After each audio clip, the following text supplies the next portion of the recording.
Hello everyone. So next question हमारा financial institution से आया था, जिसमें कि आपने इसको अर्लियर टू लेटर में कन्वर्ट करना था कि आपने बताना था कि सबसे पहले कौन सा फाइनेंशियल इंस्टीट्यूट आपका एस्टेब्लिश हुआ था। तो 1 बाय 1 आपका इंपीरियल बैंक ऑफ इंडिया है, SBI है, LIC, UTI और RRB है। तो सबसे पहले मैं आपको बता दूं कि इंपीरियल बैंक किसको कहते हैं। इंपीरियल बैंक यानी कि आपका इंपीरियल बैंक ऑफ इंडिया है, ये हमारा सबसे ओल्डेस्ट बैंक है।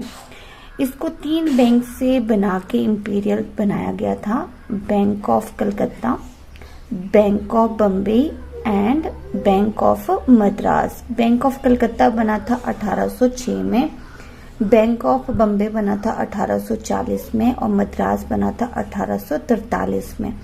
इन तीनों को मर्ज करके बनाया गया था 1921 में इंपीरियल बैंक। तो 1921 में बना था आपका इंपीरियल बैंक और इस इंपीरियल बैंक को SBI में कन्वर्ट कर दिया गया था 1955।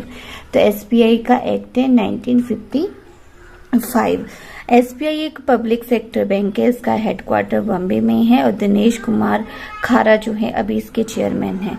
LIC लाइफ इंश्योरेंस कॉर्पोरेशन जो है वो ओल्डेस्ट एक तरह की इंश्योरेंस कंपनी कह सकते हैं। ये आपकी 1 सितंबर 1956 में बनी थी और सिद्धार्थ मोहंती इसके जो है मोहंती इसके चेयरपर्सन है।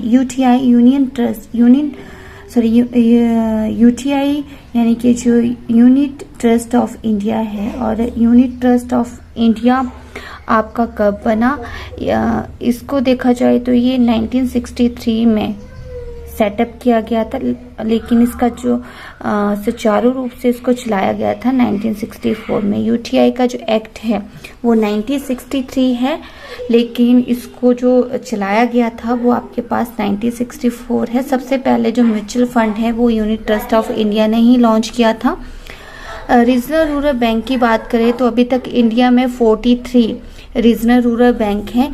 रीजनल रूरल बैंक आपका मिनिस्ट्री ऑफ फाइनेंस और गवर्नमेंट ऑफ इंडिया चलाती है और ये आपका 1975 में on the recommendation of Narasimha committee के आधार पे बना था और इसका जो एक्ट है वो कंसीडर करते हैं 1976 एक्ट। RRB एक्ट 1976 है।